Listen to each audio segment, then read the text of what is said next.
Magandang araw mga kaibigan. Bigyan natin ng opinion, reaction itong post ni Tio Moreno na grabing katawa. Sabi lang niya, ha ha ha ha ha ha. Isinare lang niya ang post ng GMA News 1 hour ago. Tungkol ito sa policy ni General Torre. Yung maganda namang policy, yung 5 minutes response na dapat nandiyan na yung police. Okay, ito. 8 police chiefs in Metro Manila were removed from their post for failure to implement the 5 minutes response time policy according to June Veneracion Report on Super Radio DZBB. Okay, basahin natin yung mga article mamaya. Ito lang mga, magbasa lang ako sandali sa mga comments. Neng Latayada, Binoang 5 minutes. Jomar Di Corion, 5 hours responded. Mary Ann Junida, Pasiklab.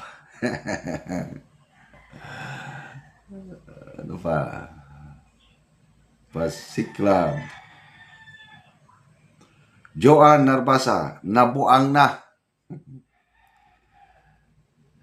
Joko Santua, si Tori na lang, nabilin, ana pohon. Dennis Durana Bulatao, I saw it coming. 5 minutes goal seemed to be unrealistic and impossible. Here in the US, it's always more than 5 minutes for an on-site response from first responders after calling 911. Imagine the distance and travel time alone from the nearest police to the crime scene of the incident. Okay, basahin lang muna natin yung article. Napakagandang in fairness, gustong mabilis, which is good. Kaya lang, let's check with reality. Metro Manila yan, traffic, grabe. So, I don't know bakit itong 8 police chiefs, kung sinadya ba nila na wag nang implement dahil imposible, pahalang marilip sila. I don't know. Ito na yung article ng GMA News. 8 police chiefs removed for failure to published June 16. Yan lang. 8 police chiefs in Metro Manila were removed from their post for failure to implement the 5 minutes response team policy, according to June Veneracion Report on Super Radio DZBB. PNP Chief Police General Nicolas de Torres said in an interview with reporters that the police officials refused to comply with the policy. Nakaka-alarma ito. Mamaya pag refuse to comply. The cops were stationed ito yung mga police chiefs, in Navotas, Caloocan, Valenzuela, Mandaluyong, Marikina, San Juan, Parañaque, and Makati, according to PNP spokesperson Brigadier General Jane Pajardo. Meanwhile, Torres said more police officials are expected to be removed from their posts, including provincial directors in Central Visayas. Ano kayang mangyari dito? Torre added there are already replacement lined up for the removed officials. The PNP previously said that the 5 minutes response time strategy serves as a major departure from traditional precinct-based policing, making the police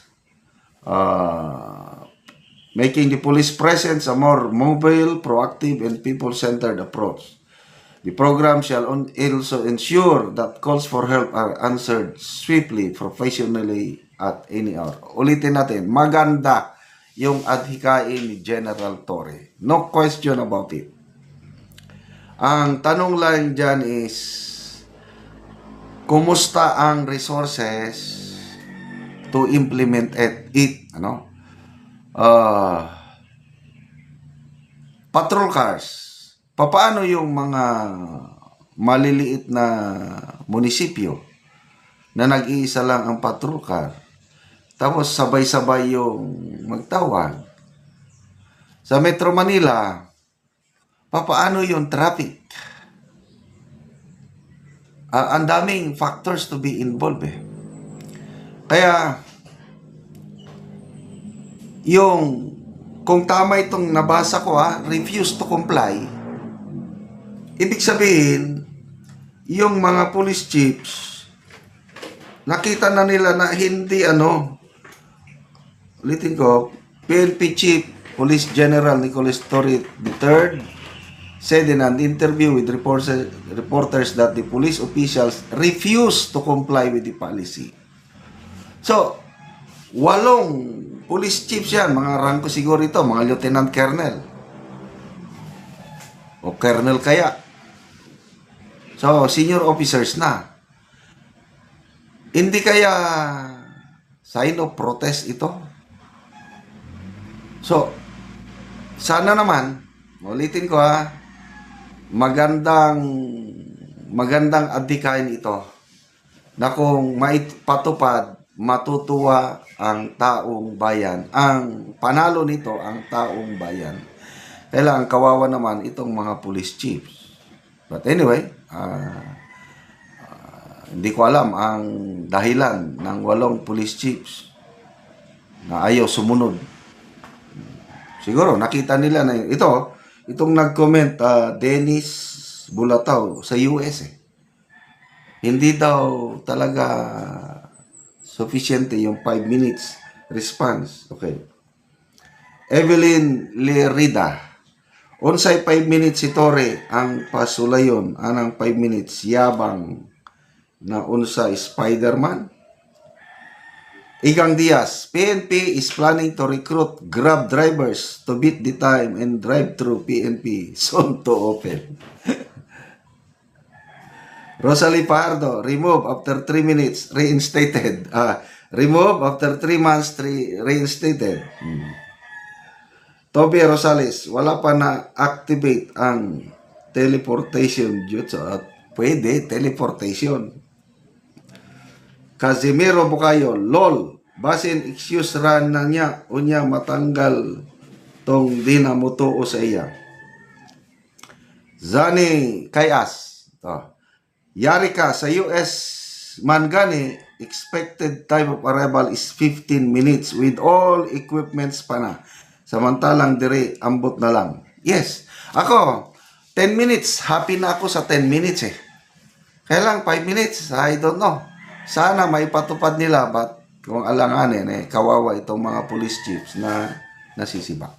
Okay, mga kaibigan, salamat sa inyong pagsubaybay sa ating channel. Nakakatulong kayo ng malaki sa tribong Talandig dahil ang sweldo po natin is pantulong sa tribo. Namimigay tayo ng mga libreng yero at pako para makapagpatayo itong tribo ng mas disenteng tirahan nila. Panoorin nyo ang video na ito.